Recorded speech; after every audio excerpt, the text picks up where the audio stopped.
ya dalam 2030. 40% pekerjaan lu akan semua digantiin. Jadi dari 280 juta penduduk Indonesia, 40% nggak akan punya kerjaan lagi di 2030. Sekarang pun udah mulai. Ini wave-nya akan mulai ya. Ketika humanoid udah mulai di-shipping 2 tahun lagi, wave-nya akan mulai. Dan ini akan PHK, after PHK, after PHK. Perusahaan besar pilot, PHK, PHK, PHK, dan PHK. Antara lu bisa leverage ini untuk meningkatkan produktivitas atau digantikan, tidak ada di tengah. Zaman sekarang, perusahaan dengan karyawan yang sedikit itu bisa berkompetisi lawan perusahaan yang besar sekali. Perusahaan dengan 10 orang itu mungkin bisa menang lawan perusahaan dengan 1000 orang. Kalau perusahaan yang 10 orang, 10-10-nya itu paham cara menggunakan dan utilisasi AI. Cina itu akan menang ya dalam game manufaktur. Jadi kalau kalian mau berinvestasi, gua sarankan jangan berinvestasi di perusahaan robotik di US. Perusahaan-perusahaan menurut gue ya, seperti Vigo Robotics, seperti Tesla, itu akan kalah ke depannya dengan perusahaan-perusahaan Cina.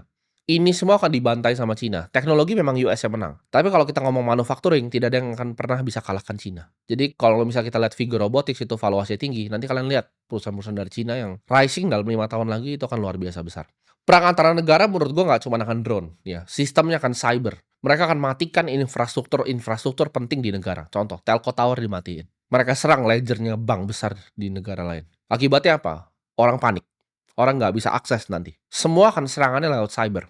Mereka akan pakai ya sosial media seperti TikTok, seperti Facebook, seperti Instagram. Untuk apa? Untuk propaganda orang-orang goblok ini. Manusia-manusia yang IQ-nya dangkal ini, itu akan dipropaganda lewat sosial media sampah ini. Ya, jadi perangnya itu nggak cuma fisik, tapi digital. Pertama itu cyber, melemahkan infrastruktur. Kedua itu akan lewat media propaganda. Dan kalau kita ngomong perang fisik, itu semua akan dilakukan oleh drone. Dunia medis itu akan berubah juga dengan adanya AI. Ya, mereka bisa lakukan jutaan simulasi yang kita tidak pernah bisa lakukan dulunya. Karena kalau kita ngomong secara keilmuan, biologi itu ketinggalan jauh sekali dengan yang namanya fisika. Fisika itu precise ya, hukum matematikanya. Sedangkan biologi sampai sekarang, kita itu hanya tahu sangat sedikit tentang manusia.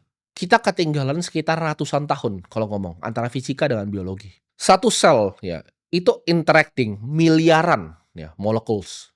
Yang kita belum paham. Kenapa? Karena keilmuannya itu gue sebut di sini adaptif ya dan non-linear. Jadi kita belum bisa figure out biologi. Kebanyakan dari operasi kita itu cuman belek dan keluarin sesuatu. We don't know shit about cell. Kalau fisika itu adalah hukum matematika yang pasti, biologi adalah mapping data yang berantakan.